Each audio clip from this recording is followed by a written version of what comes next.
Bienvenidos a esta exploración detallada. Hoy nos metemos de lleno en la historia clínica obstétrica, esa herramienta clave que guía el cuidado durante todo el embarazo. Tenemos como base material muy completo, casi como una clase magistral, y también unas guías más esquemáticas. La misión es entender juntos cómo el equipo médico recoge y utiliza información vital, paso a paso, para cuidar, de la persona gestante y del bebé. Es un proceso muy ordenado, ¿no? Casi como armar un rompecabezas, diseñado para anticipar y manejar lo que venga.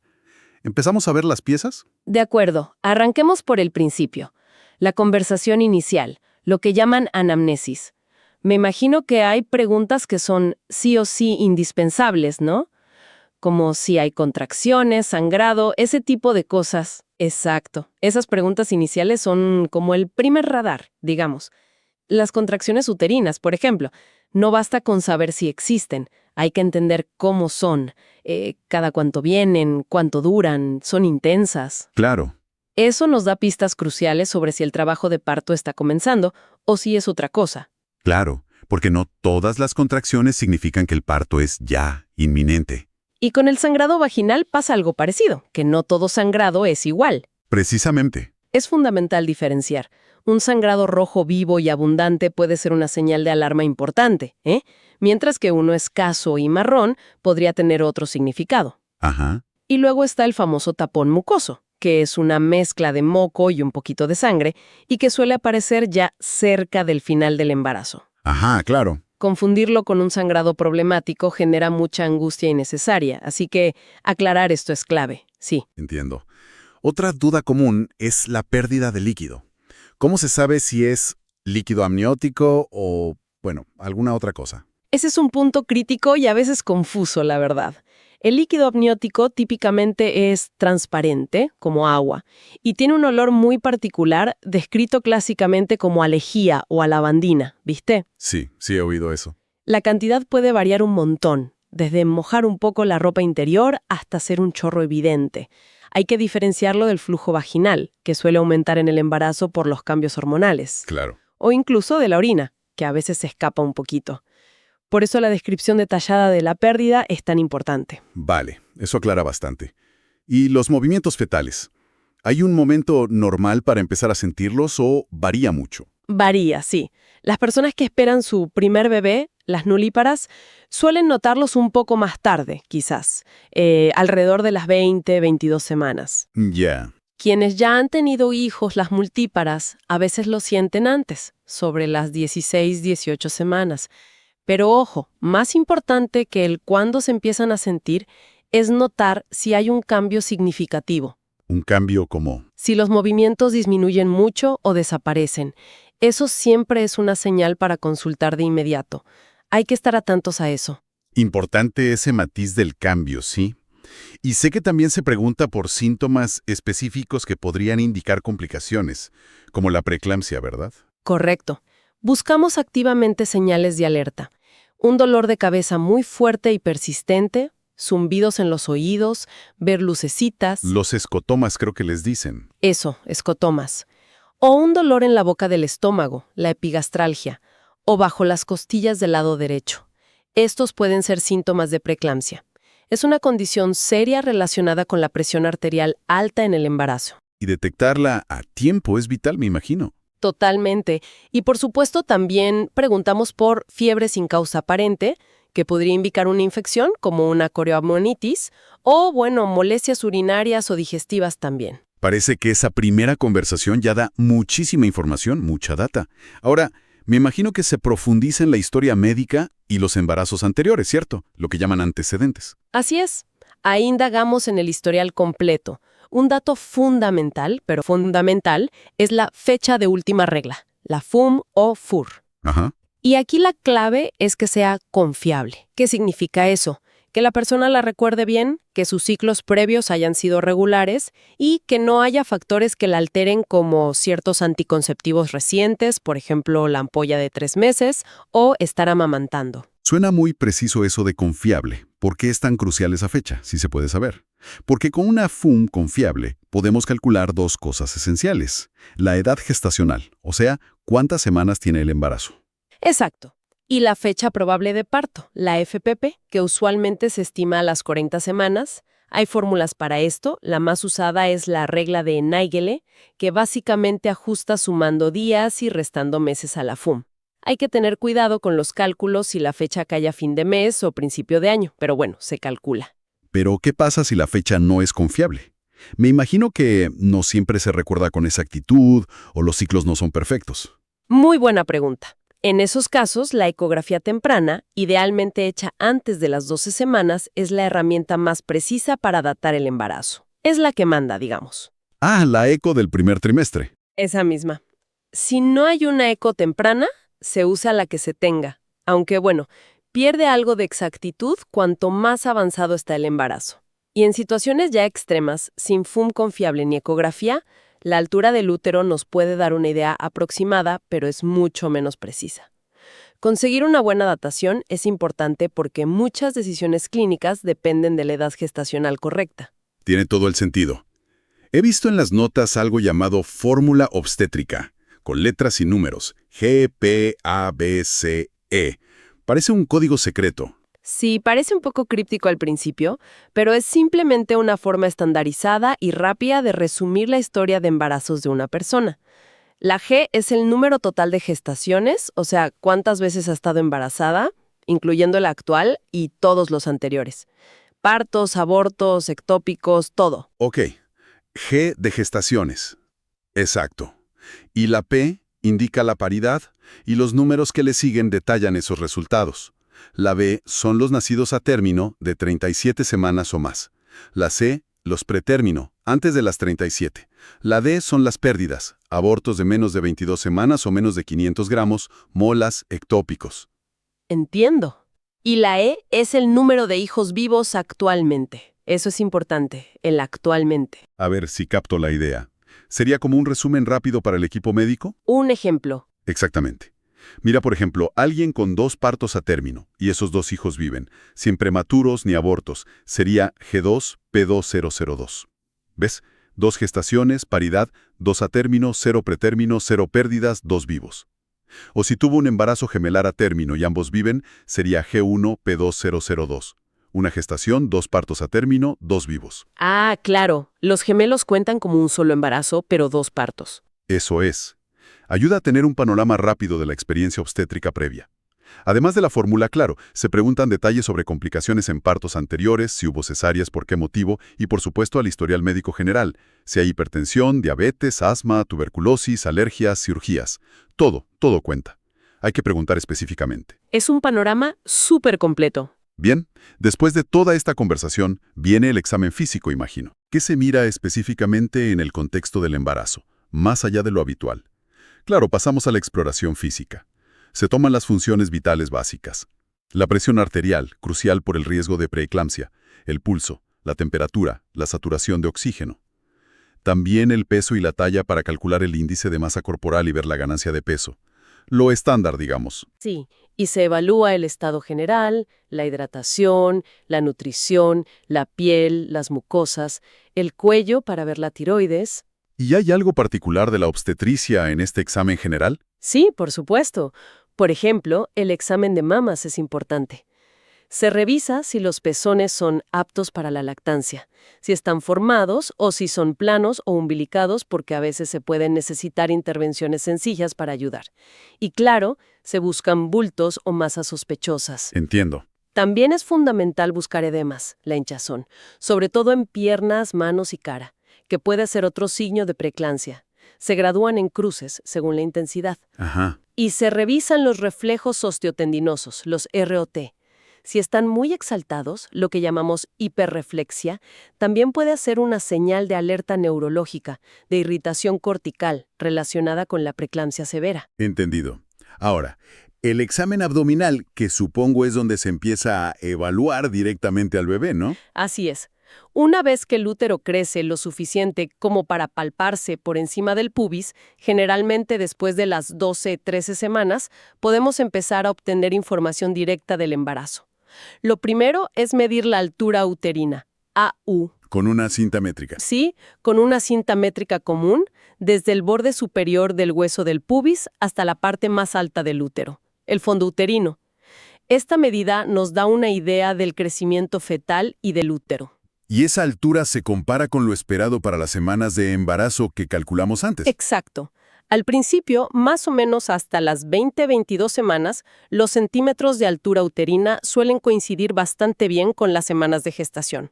O sea, 20 semanas, unos 20 centímetros, que suele ser a nivel del ombligo. Ah, mira qué práctico. Sí, pero luego esa correlación cambia un poco. Si la altura es mucho menor de lo esperado para la edad gestacional, podría indicar un error en la fecha, sí, pero también un feto pequeño, una restricción del crecimiento intrauterino, RCU, que el bebé haya fallecido, óbito fetal, que haya poco líquido amniótico, oligohidramnios, o incluso que el bebé esté atravesado. ¿Y si es mucho mayor?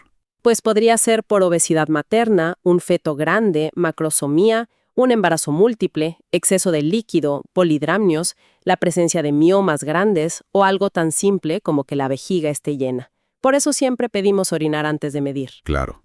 Es una pista importante para investigar más si algo no cuadra. Y mencionaste antes que incluso se puede estimar el peso del bebé palpando el abdomen. ¿Cómo es eso? Sí, existe una fórmula clínica, la regla de Johnson. No es súper precisa, pero ayuda. Relaciona la altura uterina en centímetros con una estimación del peso fetal en gramos. Se resta una constante, 11 o 12, dependiendo de si la cabeza fetal está encajada en la pelvis o no, y se multiplica por 155. Encajada. ¿Qué significa exactamente? Encajado significa que la parte más ancha de la cabeza fetal ya ha descendido hasta el nivel de unas referencias óseas en la pelvis materna llamadas espinas ciáticas. Es la estación 0 de Delis, que veremos luego. Pero bueno, la regla de Johnson es una estimación, ¿eh? La ecografía es mucho más precisa para el peso, que quede claro. Perfecto. Luego están las famosas maniobras de Leopold. Suenan a algo muy técnico y como de otra época, quizás. ¿Podrías explicarnos de forma sencilla para qué sirven hoy en día? Suenan antiguas, ¿verdad? Pero son súper útiles todavía. Imagínalas como una forma sistemática de preguntarle al bebé cómo está colocado dentro del útero usando solo nuestras manos sobre el abdomen materno. Son 4 pasos o maniobras. A ver, la primera maniobra.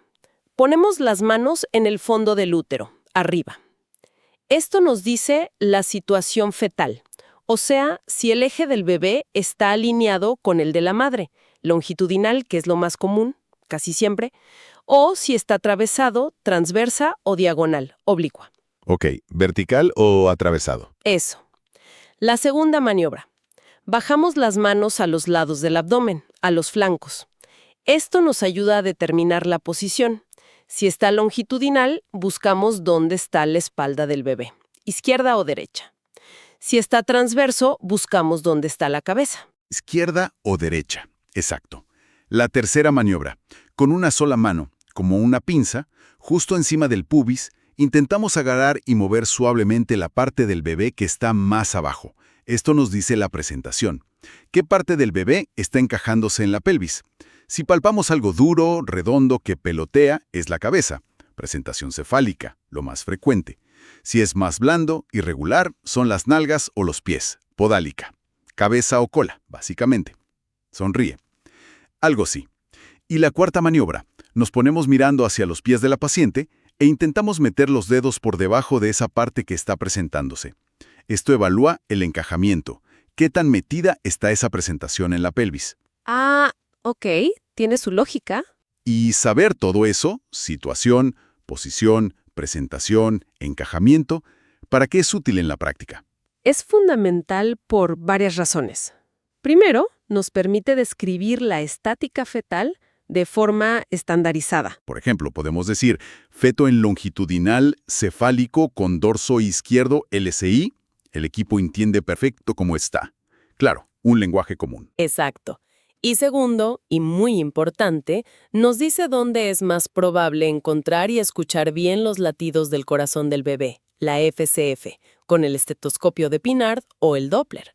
Si está LCI, como en el ejemplo, buscaremos los latidos abajo y a la izquierda del ombligo materno.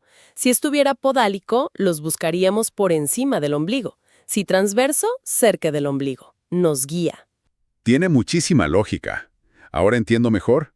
También se evalúan las contracciones directamente palpando el abdomen, ¿cierto? La dinámica uterina. Sí, esa es otra parte clave del examen abdominal, sobre todo si la paciente consulta por contracciones o está en trabajo de parto. Ponemos la mano suavemente sobre el fondo del útero durante unos 10 minutos y evaluamos las contracciones que percibimos. ¿Y qué se mide exactamente? Anotamos, la frecuencia. ¿Cuántas contracciones hay en esos 10 minutos? Lo normal en trabajo de parto activo es de 2 a 5. Menos de 2 es poco, bradisistolia. Más de 5 es mucho, taquisistolia o polisistolia. También la intensidad. ¿Qué tan dura se pone la panza? Se puede anotar en cruces plus, plus, plus, plus, plus, plus.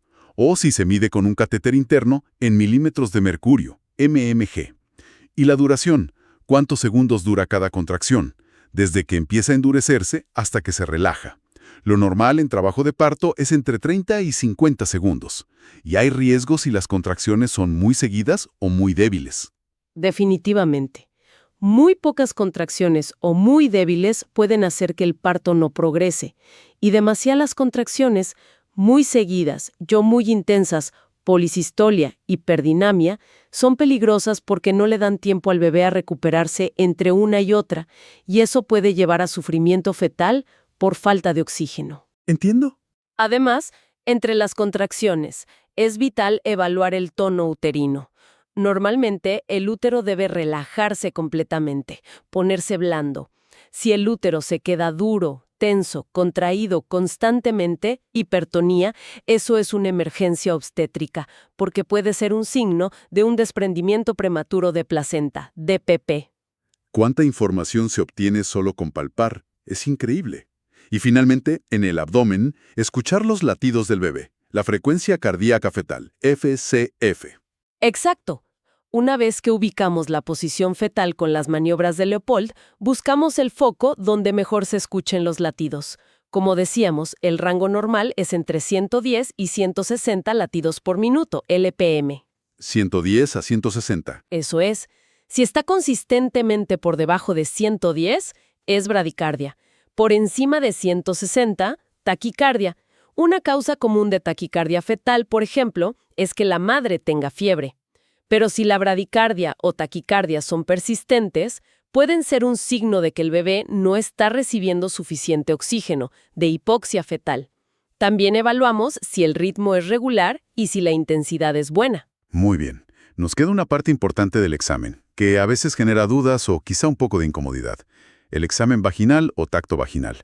¿Cuándo y para qué se realiza exactamente? El tacto vaginal no se hace de rutina en cada control prenatal. Para nada. Se reserva para situaciones específicas. Principalmente, se realiza durante el trabajo de parto para evaluar cómo va progresando. También se hace si hay sospecha de rotura de membranas, o sea, si se rompió la bolsa de aguas, o si hay un sangrado que necesita evaluación, por ejemplo. Entendido. ¿Y qué información clave se busca obtener con este examen cuando sí está indicado? Buscamos evaluar varias cosas clave del cuello uterino y de cómo está bajando el bebé.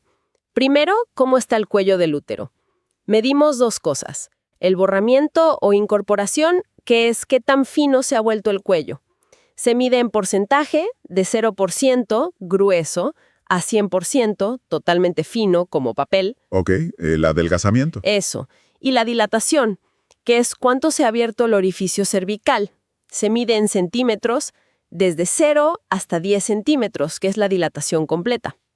Estos dos parámetros, borramiento y dilatación, nos dicen en qué fase del trabajo de parto estamos y si está progresando adecuadamente. En las primerizas, el cuello suele borrarse primero y luego dilatarse. En las multíparas puede ocurrir más a la vez. Vale. ¿Qué más se evalúa? En íntegras, la bolsa está intacta. Si están rotas, se nota la salida del líquido amniótico, o si están como abombadas o planas sobre la cabeza del bebé. Ajá. Luego, evaluamos la altura de presentación. Esto es súper importante. Medimos qué tan abajo ha descendido la cabeza del bebé, o la parte que se presente, dentro de la pelvis materna. Usamos como referencia unas prominencias óseas de la pelvis que se llaman espinas ciáticas. Si la parte más baja del bebé está a ese nivel, decimos que está en estación 0 de Lee, o sea, encajado. Si está más arriba, son estaciones negativas, -1, -2, -3. Si está más abajo, positivas, +1, +2, +3. Los planos de Hodge también se usaban para eso, ¿no? Sí, los planos de Hodge son otra forma de medirlo, aunque quizá hoy se usen más las estaciones de Delis. Pero el concepto es el mismo, ver cuánto ha progresado el descenso. Entiendo. ¿Algo más en el tacto? Sí. Intentamos determinar la variedad de posición. Esto es, cómo ha rotado la cabeza del bebé dentro de la pelvis para acomodarse. Palpando las suturas y fontanelas del cráneo fetal, podemos saber hacia dónde está mirando el occipucio, la parte de atrás de la cabeza, en relación a la pelvis materna. Por ejemplo, occipito ilíaca izquierda, anterior, o IA, es una posición muy común y favorable para el parto. Ah, ¿se usa la cabeza del bebé como guía? Exacto. Y finalmente, hacemos una valoración clínica del tipo de pelvis, lo que se llama pelvimetría interna. Palpando ciertos puntos clave, como el promontorio del sacro, la concavidad del sacro, las espinas ciáticas, el ángulo subpúbico, podemos tener una idea de si la pelvis materna parece tener dimensiones adecuadas para un parto vaginal. Hay clasificaciones clásicas: ginecoide, androide, antropoide, platipeloide, siendo la ginecoide la más favorable. Parece un examen muy informativo, aunque entiendo que se reserva para momentos específicos. Las fuentes mencionaban también detalles sobre la cabeza fetal, suturas, fontanelas. Eso es relevante para quien hace el examen. Sí, totalmente. Conocer un poco la anatomía de la cabeza fetal ayuda muchísimo durante el tacto vaginal. Las suturas, que son como las líneas de unión entre los huesos del cráneo, y las fontanelas, que son los espacios blanditos, la mollera anterior o bregmática y la posterior o landomdea. Ajá. Son como nuestros puntos de referencia palpables. Nos permiten saber exactamente cómo está orientada la cabeza del bebé mientras va rotando y descendiendo por la pelvis. Además, la cabeza fetal no es una esfera rígida. Tiene cierta flexibilidad gracias a esas suturas y fontanelas y puede moldearse un poco para adaptarse mejor al canal de parto, presentando sus diámetros más favorables según esté flexionado o extendida. Entender esto ayuda a comprender el mecanismo del parto y por qué a veces progresa bien y otras no. Hay diferentes presentaciones cefálicas: vértice, bregma, frente, cara, y cada una implica que un diámetro diferente de la cabeza se ofrece a la pelvis. Queda clarísimo que la historia clínica obstétrica es un proceso increíblemente minucioso, muy sistemático y lógico. Cada pregunta, cada medida, cada palpación, cada maniobra, todo parece tener un porqué muy definido, ¿no? Totalmente. Es la suma de la historia que cuenta la paciente, lo que ella refiere, y los hallazgos objetivos que obtenemos al examinarla, lo que nos permite construir el panorama completo. No es solo una lista de chequeo, para nada. Es una herramienta dinámica para identificar riesgos, anticipar problemas y, sobre todo, planificar el mejor cuidado posible para que todo salga bien, tanto para la persona gestante como para su bebé. Es fascinante cómo la clínica, la observación cuidadosa y la escucha atenta siguen siendo tan poderosas en obstetricia. Sin duda alguna. Y nos deja pensando. En esta era de ecografías 4D, monitores fetales electrónicos ultra sofisticados y tanta tecnología, ¿qué valor añadido creen quienes nos escuchan que siguen teniendo estas habilidades clínicas más tradicionales? El hablar, tocar, medir, escuchar. ¿Cómo se complementan la tecnología y el arte de la medicina en el cuidado del embarazo sin que una reemplace a la otra? Una reflexión interesante quizás para darle una vuelta. Muchísimas gracias por acompañarnos en esta inmersión profunda.